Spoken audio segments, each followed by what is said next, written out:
Hey everyone, it's Andy here, and in this video I'm going to be painting some Dark Reapers. This last month on Patreon I've been painting some ELDAR. I've absolutely got the buzz for it again. ELDAR's always been my favourite 40k army and I'm finally getting on with it. So I've painted this Autarch, which I'm really happy with, and it was a tutorial I was happy with too.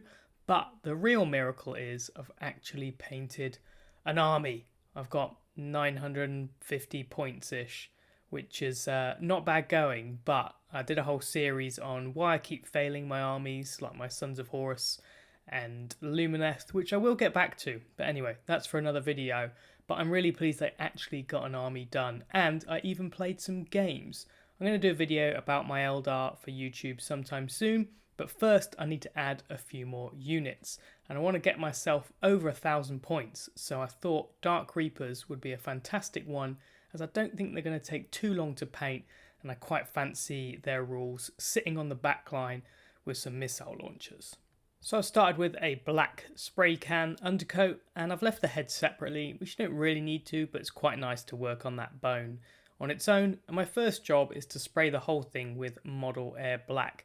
And that's so I can go back and get the same finish, because it's really hard to replicate the finish you get with the spray can. So I spray this all over all the models, and then I get a nice matte dark black.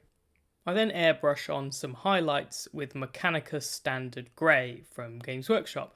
And if you don't have an airbrush, then you can do this with brush, and this is the only thing I'm going to be airbrushing in the entire tutorial, so don't worry if you don't have one. But for me, this saves a bunch of time across the whole army because it's black.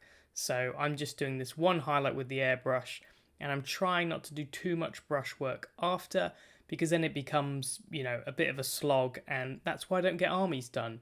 So doing this kind of quick way for black has meant I actually own an army now.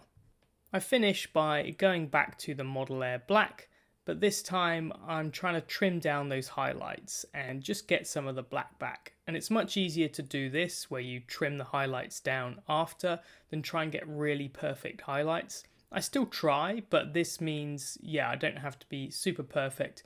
I can go back and correct things. And it's really important with black as well, because it makes sure it still feels black and there's not too much grey everywhere.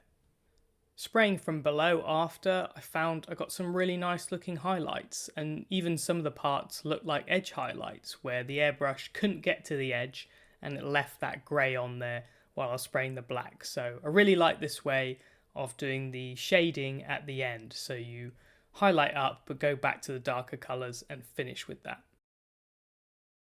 So for the guns, the red, I want it to be really dark, so I'm going to use this Vorbak, and it's a wonderful deep colour, which is exactly what I want. However, the coverage is pretty bad.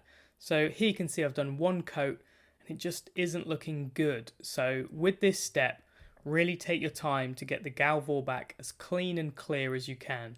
And it took me 3 coats to get it pretty smooth, but it's worth it. And there's not a lot of painting to do on these models, so I think it's really worth putting in the effort on the red guns and the bone helmets. That's kind of all there is to these models with the way I'm painting them. I'm not going to put a lot of work into the black, so it's all about taking your time on this weapon. Once I have a clean and clear base coat of Vorbak, I'm just going to highlight it with Khorne Red. And it's important we match the style of the black and we don't just do edge highlights. So I'm looking to paint the kind of volumes here as if the light is coming from one side. So I just need to do one big highlight that runs across the entire top of the gun, and then I can do some of the edge highlights nice and subtly as well. If you're not sure where the highlights should go, the Vorbak's really satin, and if you hold it against the light it will really show you where the highlights should be. I want my red to be very cold, more of a crimson and desaturated, so I'm adding white to the highlights, which I know isn't a lot of people's preference, but to me, if a white light is shining on something, it's not going to change colour, so I don't really like highlighting things with orange because it won't change to orange. It's just going to be white light hitting that red, so I don't mind that it looks pinkish. I think it looks cool in the end, So if it looks too pink, you can go back and glaze with Khorne Red, but I really like the end result, and I hope you do too. Start to work on the helmets next because that's the other difficult job, and I'm going to base coat all of the skull area with Zandri Dust, and just like the Vorbak, this takes a few coats to get a nice clean result, so this took me 3 as well, and just make sure you get it in all the eyes and details like that because you don't want these too dark. We're going to wash them in later. Again, you can see my first pass is pretty bad, so don't worry, let everything just dry fully and just keep coating it until you get a nice result, rather than smushing the paint around and ruining things.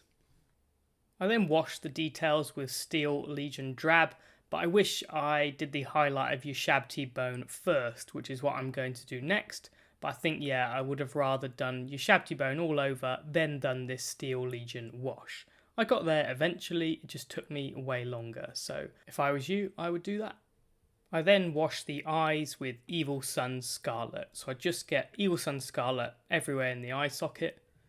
Then I shade the recess with the Vorbak I have on the palette already.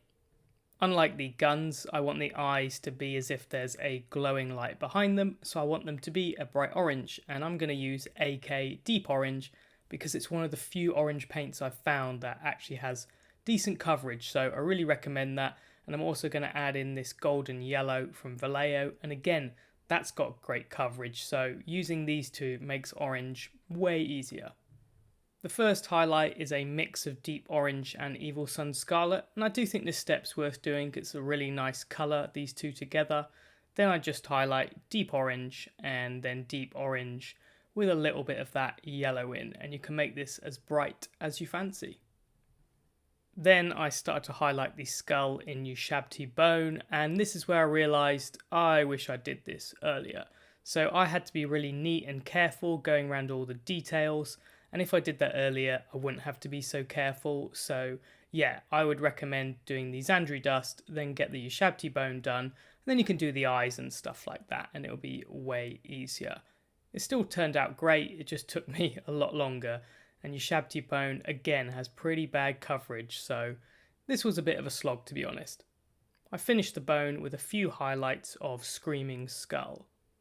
Let's do the gems now, and I base coat these with Blue Green from AK.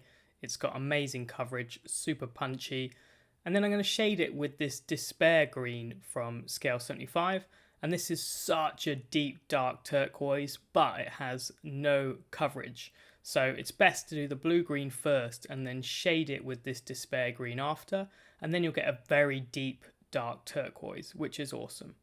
Thought I might as well stick the heads on as well at this point before I finish the gems.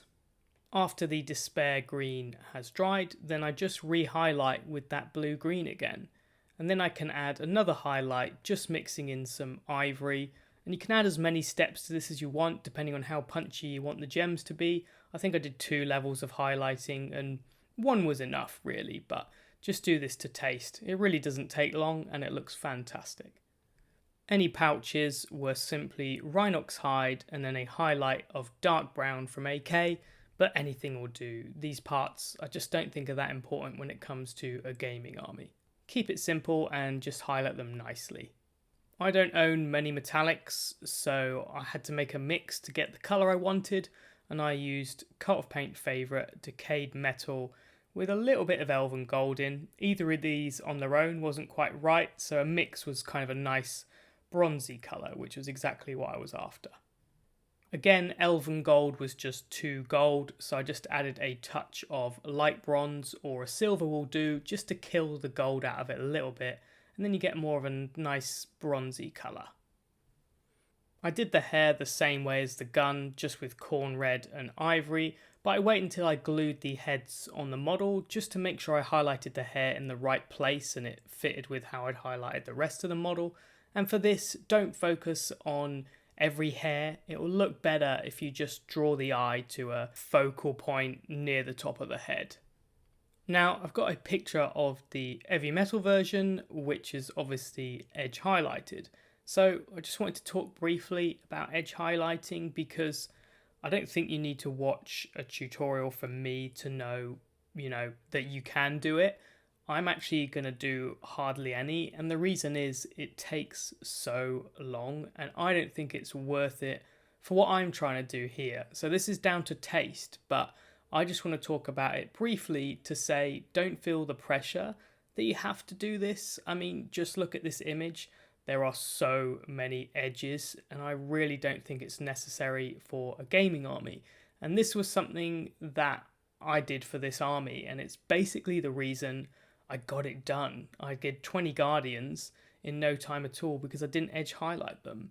And I was worried I wasn't going to be happy. But when I got them on the table and I played games, I didn't notice. And actually I edge highlighted some of them and I couldn't tell which ones I had from a distance. So yeah, I think it looks amazing, but it does take forever.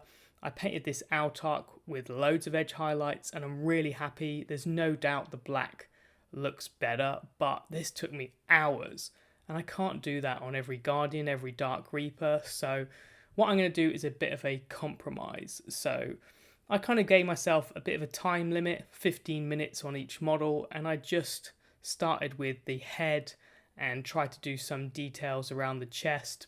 So yeah, for me, I just didn't want to edge highlight everything. And you can change this to your personal taste and the time you have. But like I said, the most important thing I want you to get is don't feel like you have to edge highlight everything. So this is going to look great on the table. The black looks great from the airbrushing, and we've done the other details so the colours look super cool. It's going to be great.